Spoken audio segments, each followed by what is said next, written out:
Teman-teman mungkin pernah mendengar ya, sudah kuliah S1 tapi gagal karena banyak faktornya, misalnya faktor biaya, faktor keluarga. Sudah sempat mendaftar kuliah tapi gagal. Ada yang kuliah S2 karena faktor keluarga, menikah, yang tadi udah tinggal sedikit lagi karena ada tesis, malas menulis dan sebagainya, akhirnya gagal.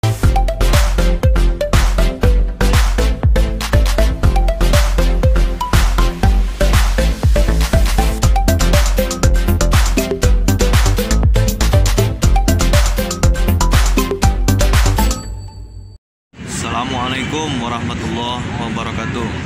Halo para pembelajar. Video kali ini kita akan bahas ya, masih seputar dunia dosen. Namun sebelumnya inilah saya lagi masih di luar ya. Kondisinya saya masih di terminal ya. Terminal stasiun bawah kereta bawah tanah. Ini lagi udah jam 6 ya, hampir jam 6 sore ya. Saya sengaja duduk di sini sebentar karena memang jam 6 nanti ya, 10 menit lagi jam 6 nanti ada perkuliahan ya. Jadi kalau saya di bawah tanah nggak dapat sinyal, jadi memang harus di luar dulu nunggu jadwal dosen. Jadi sambil nunggu itu saya buat vlog dosen Dinil. Nah ini teman-teman lihat di belakang saya ya. Nah, ini namanya Metro Istanbul ya, agak terbalik ya karena memang saya pakai kamera depan.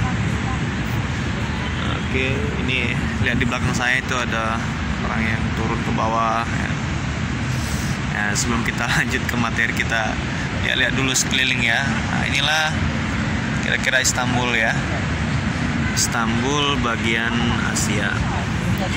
Jadi kalau dari terminal ini, stasiun ini sekitar 20 sampai 25 menit ya ke tempat pemberhentian dekat rumah saya, seperti itu.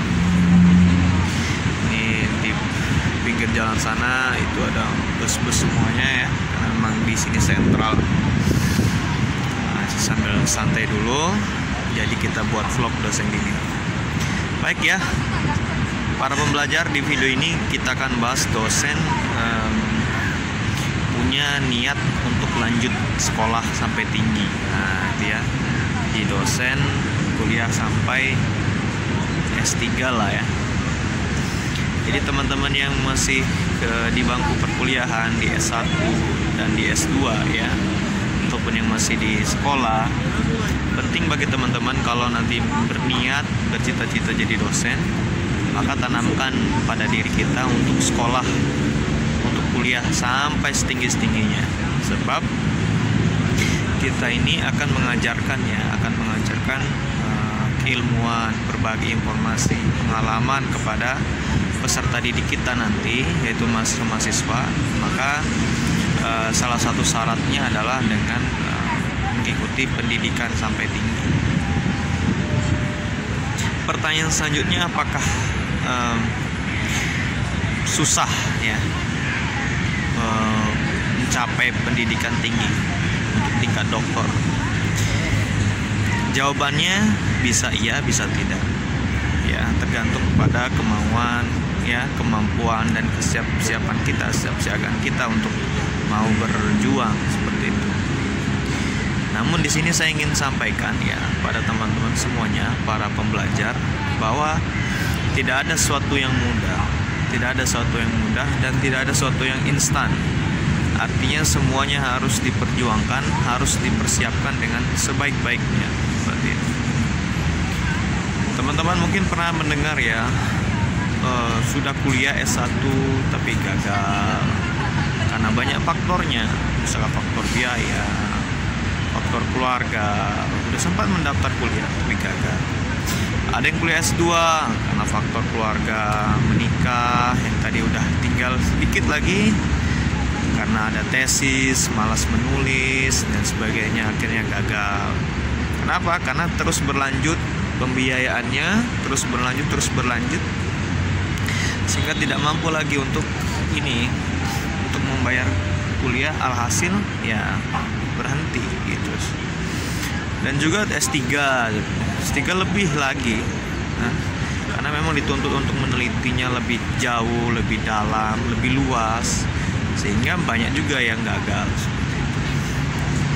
Saya sampaikan cerita ini, kisah ini kepada teman-teman semuanya, bahwa menjadi dosen itu mudah dan juga susah ya. Mudahnya ya tentu teman-teman punya semangat, itu saya apresiasi yang menjadi dosen ya. Tapi ya harus juga diingat bahwa menjadi dosen juga susah, harus berjuang waktu ya, mengorbankan tenaga, pikiran ya, dan juga uang seperti itu. Jadi memang harus dipersiapkan baik-baik kalau teman-teman memilih menjadi dosen di kemudian hari. Saya sampaikan seperti ini supaya teman-teman mendengarkan video ini bisa juga menjadi itibar ya, menjadi pelajaran untuk serius menjadi dosen di kemudian hari. Saya tidak bisa menggaransi bahwa saya memang lebih baik ya, dosen lebih baik, belum tentu. Mungkin dosen-dosen Anda nanti lebih baik daripada saya. Namun setidaknya di sini saya ingin tegaskan dan sampaikan pada teman-teman semuanya, standar kita untuk menjadi dosen itu adalah kuliah sampai setinggi-tingginya. Pertanyaannya sekarang ada dua. Apakah kuliah itu ya, pertama kuliah itu dengan mandiri atau yang kedua dengan beasiswa? Kalau dengan mandiri, maka tentu kita harus menabung, berusaha, atau dibiayain orang tua seperti itu ya. Tentu harus ekstra ya, ekstra kerja keras ya. Terlebih kalau yang untuk kelas S2 kan udah banyak pikiran, udah banyak. Biasanya kalau kelas S2 itu udah banyak pikiran, udah punya pekerjaan seperti, sehingga membagi waktu untuk dengan kuliah itu memang harus lebih intensif seperti itu. Jadi teman-teman semuanya harus diperhatikan dengan baik ya. Itu yang kuliah mandiri ya teman-teman ya. Nah, yang kedua yaitu perkuliahan dengan beasiswa. Beasiswa itu banyak ya, bisa dari pemerintah Indonesia banyak ya, dengan beasiswa LPDP, beasiswa Budi ya, atau BPPN ya, banyaklah apa namanya seperti itu ya. Jadi bisa teman-teman ikuti, atau beasiswa kampus atau beasiswa dari perusahaan-perusahaan, atau dari lembaga-lembaga organisasi masyarakat seperti itu.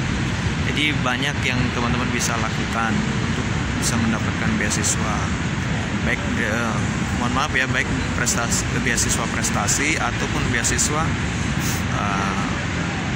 keluarga kurang mampu seperti itu. Saya mohon maaf sebelumnya menyampaikan ini, tapi ya keadaannya memang seperti itu ya. Namun ya ketika teman-teman mendapatkan beasiswa harus dipertahankan, diperjuangkan. Jangan sampai karena udah dapat beasiswa malah santai-santai, malah berleha-leha seperti itu. Nah, itu yang menurut saya nggak terlalu bijak juga ya teman-teman ya. Nah, jadi teman-teman semuanya, itu yang beasiswa dalam negeri ya. Gimana kalau beasiswa yang di luar negeri? Banyak ya teman-teman bisa akses beasiswa luar negeri itu, baik nanti pakai beasiswa dalam negeri untuk kuliah di luar negeri ya, pakai beasiswa pemerintah Indonesia, namun kuliahnya di luar negeri itu bisa, atau juga dengan beasiswa langsung dari luar negeri sendiri seperti itu. Seperti saya ini beasiswa YTB ya, beasiswa pemerintah Turki. Saya bisa ke sini ya, saya berusaha dengan baik seperti itu. Nah, teman-teman yang mendengarkan video ini juga harus berusaha kalau memang mau mendapatkan beasiswa dari luar negeri, ya mau tidak mau memang harus berusaha berlatih dengan baik seperti itu. Ya, saya sekali lagi bukan katakan saya ini baik, enggak ya, enggak, saya enggak katakan saya ini baik, bagus, tapi ya kita berusaha. Kalau teman-teman punya mimpi, punya semangat untuk untuk kuliah ke luar negeri, memang harus dipersiapkan ya. Kalau saya ingin bilang ya, satu hal yang paling penting kalau teman-teman ke luar negeri itu adalah bahasa, nggak ada yang lain. Kita sebenarnya kalau udah jadi dosen ya, mohon maaf kata ya, kita sedikit banyaknya sudah paham konten ya, sudah paham dengan konten pembelajaran jurusan S3 atau S2 nanti, karena kita sudah punya basic. Lagi-lagi kalau masalah bahasa ini Sebab kalau kita bahasa Indonesia aja, kadang kita bahasa Indonesia aja masih malas-malasan nulis skripsi, tesis, apalagi nanti pakai bahasa asing, bahasa Inggris atau bahasa dari salah satu negara seperti itu. Nah, itu menjadi tantangan tersendiri juga buat kita ya teman-teman semuanya. Untuk itu perlu dipersiapkan ya. Kalau menurut saya 50-70% itu terletak pada bahasa untuk kuliah ke luar negeri. Jadi teman-teman masih punya waktu, menyempatkan waktu untuk ya misalkan otodidak seperti itu, atau ikuti kuliah kursus online, kursus langsung offline sebagainya. Punya waktu untuk kursus, silakan kursus seperti itu, melatih bahasa, kemampuan, ikut komunitas dan sebagainya, sehingga nanti keinginan teman-teman untuk kuliah nanti ke luar negeri itu bisa ya. Saya doakan saya dan kita semuanya sukses menjadi dosen, menjadi pengajar, menjadi guru, menjadi dosen, menjadi pendidik ya, yang dapat mencerdaskan kehidupan dan rakyat ya, masyarakat Indonesia. Demikian ya vlog kita pada hari ini. Mudah-mudahan semuanya sehat dan mendapatkan manfaat. Terima kasih sudah menonton. Sampai bertemu di video vlog dosen Dinil selanjutnya. Terima kasih. Assalamualaikum warahmatullahi wabarakatuh.